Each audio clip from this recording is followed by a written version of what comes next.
Doctor Maria Saeed का case खुदकुशी है या कुछ और, ये फैसला तो इदारे करेंगे, आने वाला वक्त करेगा। लेकिन मेरे पास शॉकिंग डिटेल्स हैं जो मैं इस वीडियो में रिवील करूंगा। शॉकिंग डिटेल्स और कुछ नहीं, पोस्टमार्टम रिपोर्ट है।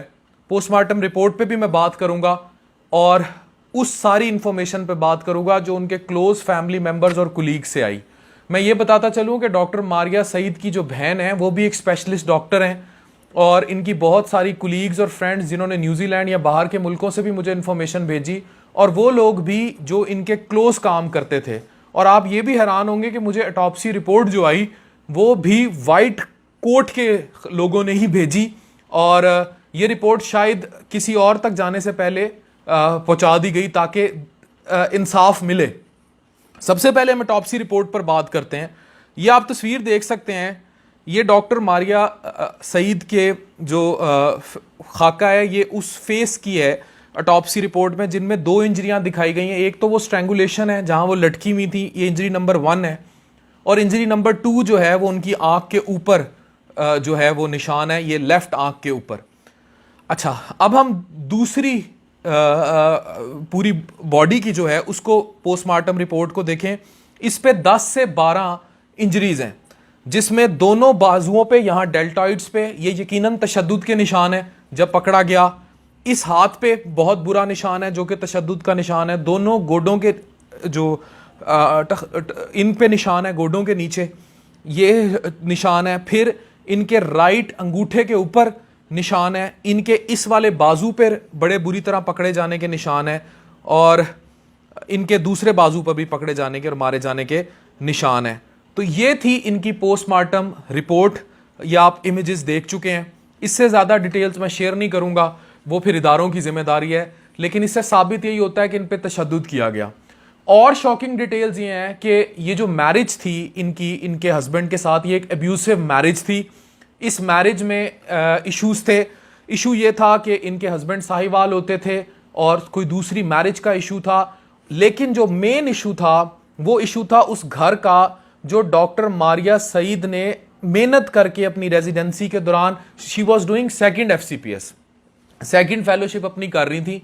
तो अपनी रेजिडेंसी के दौरान इन्होंने वो दूसरा जब फेलोशिप कर रही थी तो जो भी पैसा कमाया उससे किसी तरीके जहां से भी एक कंबाइंड प्रॉपर्टी खरीदी थी, जो वो ये चाहती थी इस दूसरी शादी के बाद कि बच्चों के नाम कर दी जाए। ये 2 बच्चे आप देख सकते हैं, इनके नाम कर दी जाए। अब इस प्रॉपर्टी का डिस्प्यूट था और ऑब्वियसली दूसरी मैरिज का इशू भी था, तो इस पर सारा फसाद था जो नाम नहीं किया जा रहा था। इससे वो बहुत अरसे से डिप्रेशन में थी। जो पहले अटेम्प्ट थी, जो कुलीग्स को यही पता है कि उनके गले पे चोटें लगी थी और कहा यही गया कि चिंची में गला फंसा है।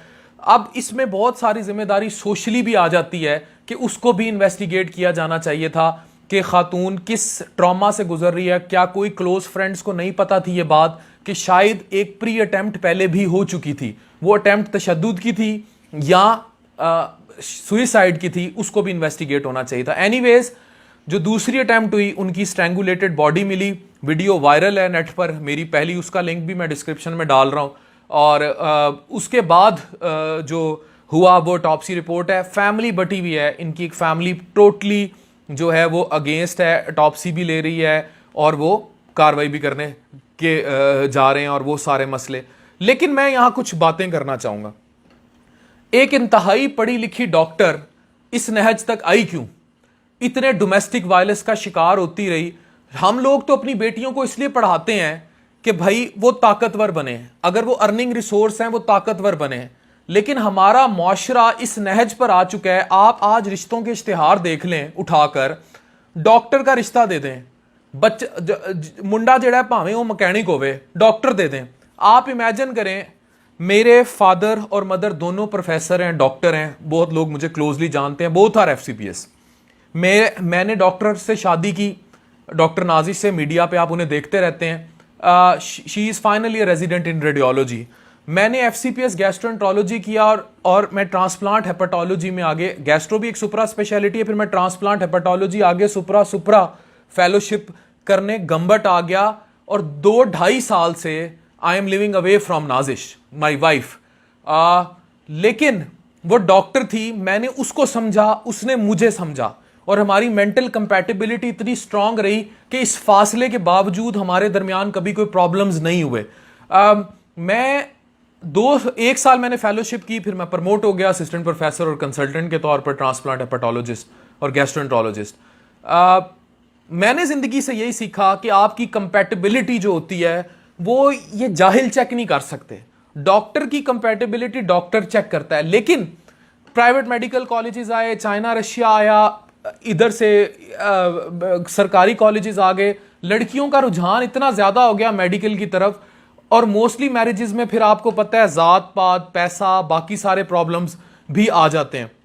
लेकिन ये जो लालची लोग आके रिश्ता लेते हैं, नॉन डॉक्टर्स, और जो नॉन डॉक्टर्स निभाने वाले हो तो बहुत अच्छा निभा जाते हैं, लेकिन जो वो आके रिश्ता लेते हैं जो बिल्कुल जाहिल हो, जिनका मकसद सिर्फ पैसा हो, खुदा की कसम आप इनको बता दें सही कि लड़की गायनी की रेजिडेंसी कर रही है, कुत्ते की तरह जबानें बाहर निकल आती हैं रिश्ते वाली आंटियों की, और कि भाई पैसे की कोई नोटों की मशीन है जो FCPS कर रही है या MD MS कर रही है गायनी में। और माँ बाप भी मेंटली तौर पर डॉक्टर बनाने के पीछे 70% हमारा माइंडसेट यही है कि लड़की को फ्यूचर में रिश्ता अच्छा मिल जाए, भाई ये अच्छा रिश्ता मिल जाए, इन साहब जैसा रिश्ता मिल जाए। जो इतनी डोमेस्टिक प्रेशर में ये जो लालची लोग होते हैं, ultimately they turned out to be like this, भेड़िए, they turned out to be like this, तबाह कर देते हैं, जिंदगियां बर्बाद कर देते हैं। लोग मुझसे सवाल करते हैं, मुझे पता है कि कितने मैसेजेस और सारा कुछ था कि इज इट सुइसाइड और अ मर्डर। ये इदारों का काम है, ये अफान कैसर का काम नहीं है, मीडिया का काम नहीं है, इदारों का काम है इन्वेस्टिगेट करना। लेकिन अगर आप मुझसे पूछें, it is either way a murder. अगर उस तरह हुआ है तो वैसे ही मर्डर है, लेकिन अगर सुइसाइड भी थी तो इट इज अ मर्डर। कि अगर आप एक खातून है, उसको इमोशनल ट्रॉमा का शिकार है, इमोशनली जो है वो मुश्किलात का शिकार है, इमोशनली जो है वो इतने ट्रॉमा से गुजर रही है कि उस बेचारी ने मशीन बन के पैसा कमाया, कंबाइंड प्रॉपर्टी ली, हस्बैंड धोखा दे रहा था, उसने दूसरी शादी कर ली और चीज़ें उस तरफ चली गई, और फिर फैमिली में उसको सपोर्ट नहीं किया गया। उसके इन लॉज हमेशा ऐसे जो जाहिल लोग होते हैं, इन्होंने हमेशा बेटे की साइड पे खड़ा होना होता है, ठीक है, क्योंकि शादी लालच के चक्कर में की गई होती है। उन्होंने सपोर्ट नहीं किया and ultimately she turned out to be like this. तो it is a murder either way around, ठीक है, it is an emotional murder. If you want to use Afan Qaiser's term, it is an emotional murder. तो मैं सिर्फ बात को यहां conclude करूंगा कि जो शॉकिंग डिटेल्स मुझ तक आई वो हैरान कुन है। यहां मैं मीडिया के किरदार पर भी बात करूंगा कि ये वीडियो अब नेट पर वायरल है, जो बाकी सारा मीडिया है, they should highlight this issue too. ये उनकी बेटी का इशू हो सकता है, इस इशू को हाईलाइट किया जाना चाहिए। और इस इशू को, अब ये वायरल है मीडिया में, सारे लोग ये देख चुके हैं, मुझे पता है किन किन सर्कल्स में ये जा चुका है, हाई प्रोफाइल सर्कल्स में जा चुका है। लेकिन क्योंकि ये आयशा अकरम का केस नहीं है, इसमें कोई सेक्सुअल इनहैंसमेंट कंटेंट नहीं है, तो ये वायरल नहीं किया जाएगा। ये वायरल होगा तो अफान कैसर से होगा जो डॉक्टर्स के इश्यूज उठाता है। तो इसको भी, बाकी मेन स्ट्रीम को भी और लेना चाहिए, इन इश्यूज को उठाना चाहिए, ताकि लोग अवेयर हों कि भाई बेटियों के साथ क्या होता है अगर दरिंदों के हवाले कर दी जाए। मुझे खातून के भी थोड़ी देर पहले मैसेज आए, 36 ईयर ओल्ड एक सऊदी बंदे से जो बाहर गया हुआ था, शादी कर दी गई, एंड पता लगा कि उसकी दूसरी शादी हुई थी, छुपाया गया। ये रिश्ते वाली आंटियों के काम होते हैं। वो अपने लाख रुपए की खातिर, 50,000 10,000 रुपए की खातिर जिंदगियां उजाड़ देती हैं बच्चियों की, एजेंट्स के काम करती हैं। बेसिकली मैं एक रफ टर्म यूज कर रहा हूं, दलाल का काम करती हैं, जो इस तरह की हरकतें करती हैं और जो लोगों के कैरियर तबाह करती हैं, लोगों की जिंदगियां तबाह करती हैं। तो उनके पीछे लग के अब फिर माँ बाप की जिम्मेदारी होती है, भाई अगर आपने अपनी बेटी पैदा की, उसे पढ़ाया लिखाया, बड़ा किया, सारा कुछ किया, आप रिश्ता देते ये तो देखिए इंसान को दे रहे हैं कि जानवर को दे रहे हैं। आप उसको पैक ऑफ वुल्व्स में दे रहे हैं अपनी मासूम सी बच्ची को। ये चीजें मौशरती बिगाड़ हैं, ये बहुत बड़ा डोमेस्टिक वायलेंस, चाहे इमोशनल हो चाहे फिजिकल हो। इस केस में तो फिजिकल वायलेंस इतना नजर आ रहा है। इन एनी केस ये बहुत बड़े मौशरती बिगाड़ की वजह है और इस वजह को एड्रेस होना चाहिए। और मुझे अफसोस होता है कि लोग कहते हैं कि यार अगर ये बच्ची को घरेलू होती, इस पे डोमेस्टिक वायलेंस हो रहा होता, इसको मारा जा रहा होता, घरेलू नाचाकियों में जुल्म किए जा रहे होते, वो खामोश होती तो चुप था। ये डॉक्टर थी, डबल FCPS कर रही थी, पीडियाट्रिक मेडिसिन में और फिर हीम ऑन्कोलॉजी में आगे। ये इतना बुरी तरह मुतासिर हुई, तो फिर कौन सेफ है? किसकी बेटी सेफ है इस मुआशरे में? किसकी औलाद सेफ है? अगर एक पढ़ा लिखा भी इस मुआशरे में सब जानते हुए चुप क्यों कर गई होगी? वो तलाक ना हो जाए तो मुआशरा क्या कहेगा? उंगली तो औरत पे उठेगी। मुआशरा क्या कहेगा? उन्होंने तो उस भेड़िए को नहीं देखना कि उसने क्या किया, ठीक है? अच्छा, वो चुप होगी बच्चों की खातिर, के बच्चों को क्या कहेंगे कि तलाक याफ्ता औरत के बच्चे हैं। यही कहता है ना मुआशरा, और क्या कहता है?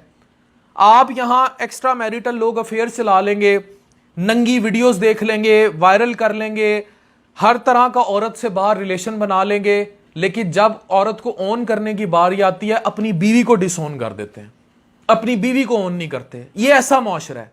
और जब रिश्ते की बात आती है तो गोल रोटी पकाने वाली ने डॉक्टर बहू चाहिए, डॉक्टर चाहिए। अब डॉक्टर बहू तो आपको चाहिए, लेकिन आप उसको रखते कैसे हैं ये मैटर करता है। और this is a decisive factor कि आप अपनी बेटी की शादी उसकी एजुकेशन से बड़ा फैक्टर है कि जब आप उसकी शादी करें आप देखें और पूरा उसका छजरा नसब पता कराएं कि कहीं उसको कोई मेंटल डिसऑर्डर्स तो नहीं रहे, कोई इसको इश्यूज तो नहीं रहे। ठरकी है तो किस हद तक का ठरकी है, औरतों में मुंह मारता है तो किस हद तक का मुंह मारता है, कि क्या हरकतें करता है। This should be investigated. Non doctor से शादी करने में हर्ज नहीं है, लेकिन इंसान के बच्चे से तो शादी करें। यह चीज इंपॉर्टेंट है, यह चीज एड्रेस होनी चाहिए। इस केस की जो भी फर्दर इंक्वायरी होगी, कुछ होगी, ये इदारों की जिम्मेदारी है, इसको नहज पर पहुंचाएं। लेकिन अफान कैसर आपको कहता है कि इस केस में एंड यही होगा कि जो वो चाहते थे दैट इज डन, वो खुद चली गई, या जो भी हुआ वो इन्वेस्टिगेट हो जाएगा। लेकिन घर चाहिए था, घर मिल गया, शादी वाला मसला भी हल हो गया, बच्चे हैं वो रुल जाएंगे, जिनको बचाना चाहती थी वही रुल गए। अल्टीमेट ये होगा। बाकी आपको पता है कि in the end all will be in vain, all will end like a disaster for these two kids। ये दो बच्चे जो हैं इनके लिए डिजास्टर के तौर पर एंड होगा। मुझे ये आप मैसेजेस दे सकते हैं, डॉक्टर वजीहा थी और लोग थे जिन्होंने ये इन्फॉर्मेशन पहुंचाई, या आप पढ़ सकते हैं स्क्रीन पर कि यही केस था। और जो इर्द गिर्द से सारी इन्फॉर्मेशन आई वो यही थी कि जब बॉडी कल दफनाई गई तो जो ख़वातीन ने देखी उनकी बॉडी पे यही सब निशान थे जो पोस्टमार्टम रिपोर्ट में भी आप देख चुके हैं। मैं इन दी एंड आप सबसे ये रिक्वेस्ट करूंगा, justice for doctor Maria Saeed. और जस्टिस यही है कि जो भी कल्प्रिट्स हैं, अगर उन्होंने इमोशनल मर्डर भी किया है, उनको सज़ा मिले, उनको करार वाकई सज़ा मिले और जस्टिस मिले। ये जस्टिस कौन देगा? ये इस मुल्क के इदारों को देना है, इस मुल्क के मीडिया को देना है। अफान कैसर डॉक्टर्स की आवाज़ बना हुआ है, बाकी मीडिया भी इसको एड्रेस करे। इस इशू को मैं उर्दू पॉइंट के प्लेटफॉर्म पे भी रेस करूंगा, लेकिन हमें जैसे भी है इनको बचाना है। और माँ बाप इबरत पकड़ें, आप लोग जो डॉक्टर्स हैं, आपके भी बच्चे हैं, आप लोग इबरत पकड़ें कि बेटी देनी है भेड़िए को नहीं देनी, बेटी देनी है जानवर को नहीं देनी। रिश्ते के चक्कर में बेटी का रिश्ता नहीं हो रहा, भाई ऐसी बेटी घर बैठी रहे, लेकिन जानवर के हवाले ना करें। ऐसी बेटी जो है वो घर रहे तो ज्यादा बेहतर है, किसी भेड़िए जानवर को नोचने के लिए। और सारी जिंदगी जिस्म तो नोचता ही है, जो जहन नोचता है ना उसके लिए ना दें। दिस इज इंपॉर्टेंट कि आप अपनी बच्चियों को घर बिठा लें, जानवरों के हवाले ना करें। ये चीज इस मुआशरे के बिगाड़ का सबसे बड़ा वजह है। और ये रिश्ता कराने वाली आंटियां जो हैं, इनकी भी जिम्मेदारी बनती है कि चीज़ें ठीक हों। और हमारे यहाँ रिश्ता कल्चर, मैं पहले इसके ख़िलाफ़ हूँ। मैंने जितने लोगों को म्यूचुअल अंडरस्टैंडिंग से शादी करते देखा है, मैंने उन्हें ज़िंदगी में बहुत खुश देखा है। दो मेरी अपनी एक अरेंज मैरिज थी, लेकिन it is a happy marriage. Mental compatibility का लेवल बहुत अच्छा है। लेकिन जो लोग म्यूचुअल अंडरस्टैंडिंग से शादी कर लेते हैं वो ज़्यादा अच्छी ज़िंदगियां गुजारते हैं। जो बेजोड़ शादियां स्पेशली की जाती हैं, बाज़-औक़ात मर्द को स्टेबल देखते हुए लोग शादी दे देते हैं 36, 37 साल, 38 साल के बंदे को, 40 साल के बंदे को, कि भाई कमा ज़्यादा रहा है, सेटल्ड है, 24-25 साल की हाउस ऑफिसर की उससे शादी कर देते हैं और एंड दी एंड वो जानवर साबित होता है। और भाई इन सारे फैक्टर्स को देखिए। आखिर में एक अपील करना चाहूँगा कि आप जो भी सोशल मीडिया प्लेटफॉर्म यूज़ करते हैं, फेसबुक है, ट्विटर है, इंस्टा है, या कुछ भी है, उस पर एक ट्रेंड चलाएं, justice for doctor Maria Saeed. और डॉक्टर ज़रूर लिखें, DR लिखें, justice for DR Maria Saeed hashtag use करें ताकि ये ट्रेंडिंग में आए। अभी भी ट्रेंडिंग में है, अभी भी आप अगर इसको नेट पर सर्च करें तो my video has reach thousands of views. और इस वीडियो को भी ज़्यादा से ज़्यादा शेयर करें ताकि ये अरबाब इख्तियार तक पहुँचे। मैं अरबाब इख्तियार से रिक्वेस्ट करता हूँ कि इस डोमेस्टिक इशू को क्रिमिनल कोर्ट में ले जाया जाए, इसको देखा जाए कि क्या ऐसी इमोशनल वजूहात थी जिसकी वजह से 2 वे राउंड जो है ये सफरिंग हुई है, और इसकी फुल इंक्वायरी की जाए, थोरो इन्वेस्टिगेशन की जाए और इस सारे मामले को मुकम्मल तौर पर इन्वेस्टिगेट किया जाए कि इट वाज सुसाइड, और सुसाइड भी थी तो उसमें इमोशनल एलिमेंट, तशद्दुद का एलिमेंट, ये सब कितना था, घरेलू तशद्दुद कितना था, ये ऑटोप्सी रिपोर्ट क्या कह रही है जो दिखाई गई है, इस सारे को इन्वेस्टिगेट किया जाए और अदर वे राउंड क्या था, सख्त से सख्त सज़ा तजवीज़ की जाए। और मीडिया से रिक्वेस्ट करूँगा कि इस इशू को जो है नेशनल इशू के तौर पर देखा जाए। आपके घर में बैठी बेटी डॉक्टर बनना चाहती है, डॉक्टर बनेगी, सब कुछ पढ़ भी लेगी, इस रिश्ता कल्चर का शिकार होगी, डॉक्टर बहू और गोल रोटी और जाहिल रिश्ता आंटी कल्चर का शिकार होगी, किसी भेड़िए के हाथ लगेगी, अल्टीमेटली ये रिज़ल्ट होगा।